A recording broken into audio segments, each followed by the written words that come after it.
Okay, this is wild. Imagine walking into a store weeks before Galaxy Unpacked and casually walking out with the Galaxy S26 Ultra. Not a leak, not a render, not a blurry spy shot, an actual retail unit. That's exactly what happened when YouTuber Sahil Karul somehow managed to get his hands on the S26 Ultra early in Dubai. And yes, it was handed to him directly from someone inside a Samsung store, which means what we're looking at here isn't speculation anymore. It's real hardware. And there are some interesting surprises. First up, that mysterious privacy display Samsung has been teasing since day one of the Unpacked announcement. Well, it's not a mystery anymore. From the demo, the feature basically shuts down side-eye snoopers. Look at the screen straight on, perfectly clear. Shift to the side, the display fades out dramatically, almost like someone just dimmed it to 0. The more extreme the angle, the darker it gets. And this isn't some awkward filter slapped on top. It's built directly into display settings and works in real time. In practical use, it means you can scroll through messages, banking apps, or whatever you're doing on a flight or in a cafe without the person next to you peeking over. It's one of those features that sounds small, until you actually think about how useful it is. Now physically, the S26 Ultra has changed too.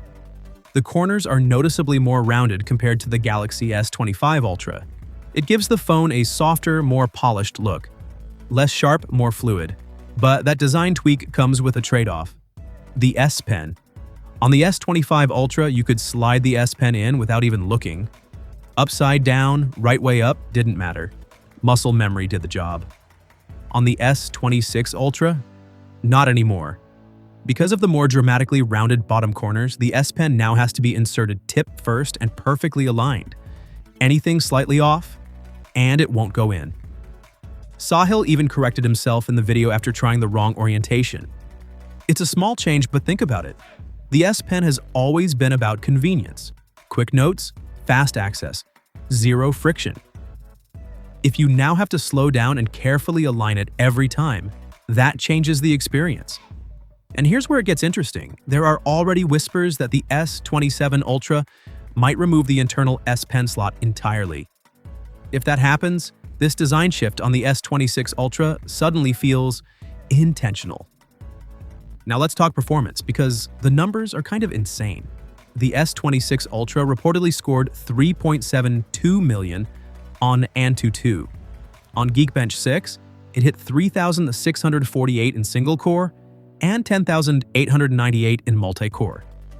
That's a serious jump, especially in multi-core performance. GPU performance also looks strong, but here's the catch. In 3D Mark Wildlife Extreme stress testing, stability came in at 53.2% and peak temperatures hit around 44 degrees Celsius.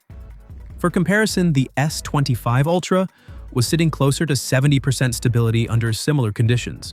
So yes, the peak numbers are massive, but sustained performance not quite there yet. Now, before everyone panics, this is a pre-launch unit running non-final firmware. We've seen this before.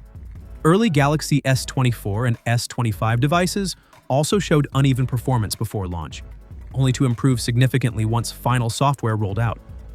And with the official reveal expected on March 11th, Samsung still has time to optimize things properly. If they nail the software tuning, this could be one of those rare devices that delivers both ridiculous benchmark numbers and solid long-term performance, which is what actually matters. So here's the big question. Are you excited about the privacy display? Do you think the S Pen change is a smart design evolution or the beginning of its end? And do those benchmark numbers impress you, or are you waiting to see real-world performance first? Drop your thoughts in the comments. I read way more of them than you think. And if Samsung really did just let a flagship leak itself weeks early, Galaxy Unpacked just got a whole lot more interesting. I'll catch you in the next one.